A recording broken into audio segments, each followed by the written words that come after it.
I'm happy to be on tonight and talking about some volleyball since I'm just missing it every single day and trying to get as much of it as I can. No doubt. And I'm going to tell you, I think a big thing that's been kind of rumoring around is what are we going to do for nationals, because there were so many bids that we haven't earned or haven't got the chance to earn.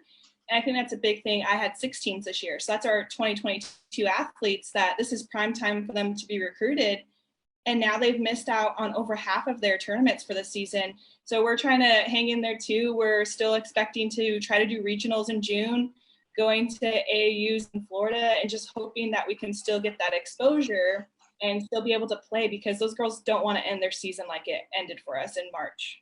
no doubt, no doubt. And The main ones that I know about right now that are for sure kind of being rescheduled every single week, it seems like, have actually been regionals.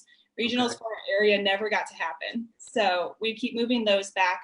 That's now the first weekend of June. So regionals for sure, and I'm pretty sure Show Me is still going to happen as well. Those are the two that I know they've keep moving and rescheduling rather than canceling, which is great, but there's still no, you can't watch. There's nobody that can just be hanging out watching. It's teams and it's coaches. Yeah, no doubt. And that's. Oh yeah, definitely. There's a lot of coaches that I've built some great relationships with that constantly either text me or email me about something they're looking for. And now it's coming down to the point that they're not able to go see some of even my 2021s that they're not getting a chance to go see. So they're really trusting the film we put together. They're really trusting my perspective of them as an athlete, because they have no other way to go. They have to rely on somebody right now. And that's what we're trying to make sure that our athletes are still benefiting from, because there are no tournaments right now. And it definitely is. A big part of that is that when you're in a smaller college, things are going to get taken away really fast. And I mean, it's already happened at our school. We have, not even an eighth of what we usually have for summer enrollments. So coaches are getting furloughed. They're getting pushed off where these camps aren't happening. These trips they had planned to see recruits aren't happening.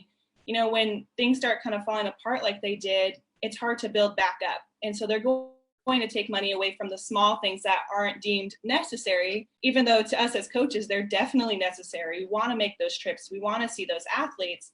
But right now, those things are getting taken away because we have to think about our college as a whole, not as just, our volleyball program. No doubt. I know there is actually a school that was in our conference that is actually closing their volleyball program, but they were planning that before this happened. So now, the school's not closing. The school is still there. It's just their program shutting down. And that's something that, yes, there's athletes that have reached out from there and things like that.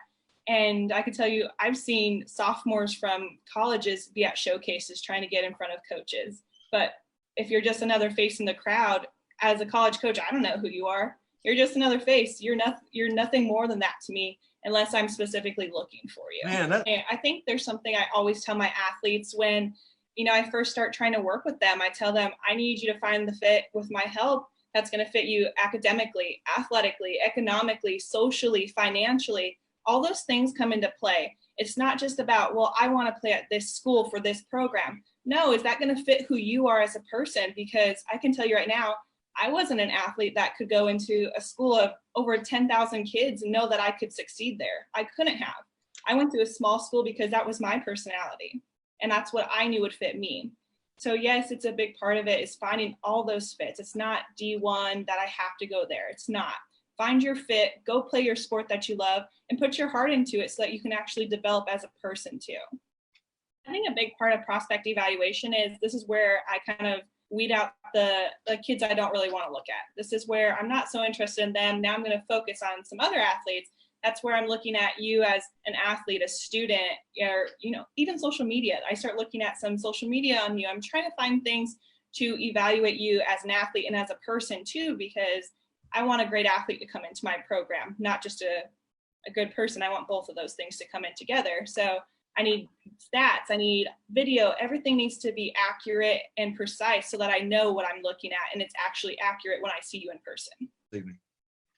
I think I want to share is get your athlete evaluated. This is a time to do it. Let's jump on this. Stop waiting. There's never a too early. Let's jump on it now so you have all possible opportunities to get a scholarship, to play your sport, to follow a dream that you have. So stop waiting. You've got to start moving now. There's no point in waiting. No doubt.